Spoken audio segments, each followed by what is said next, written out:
അതിരപ്പിള്ളിയിൽ കാട്ടാനയെ പ്രകോപിപ്പിക്കാൻ ശ്രമിച്ച തമിഴ്നാട് സംഘത്തിനെതിരെ കേസെടുത്തു. ആനയ്ക്ക് പഴവും ലഡുവും കൊടുക്കാൻ ശ്രമിക്കുന്ന വീഡിയോ കിട്ടിയതോടെ തമിഴ്നാട് സ്വദേശി സൗഗതിനെ വനംവകുപ്പ് അറസ്റ്റ് ചെയ്തു. കോടതിയിൽ ഹാജരാക്കിയ ഇയാളെ 14 ദിവസം റിമാൻഡ് ചെയ്തു. അതിരപ്പിള്ളി മലക്കപ്പാറ പാതയിലായിരുന്നു സംഭവം.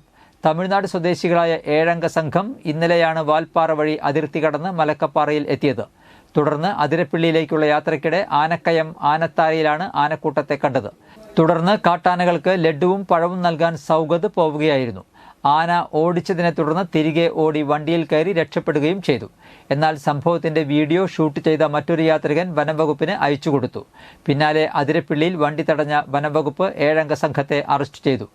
മസ്താൻ ട്രാൻസ്പോർട്ടിംഗ് കമ്പനി ഉടമ റാണിപേട്ട് സ്വദേശി എം സൗക്കത്ത്, തിരുവല്ലൂർ സ്വദേശികളായ സുരേഷ്, മണികണ്ഠൻ, നീലകണ്ഠൻ, ടി പ്രകാശ്, വെല്ലൂർ സ്വദേശികളായ റഷീദ് ബാഷ, തിലകർ ഭാഷ എന്നിവരാണ് പിടിയിലായത്.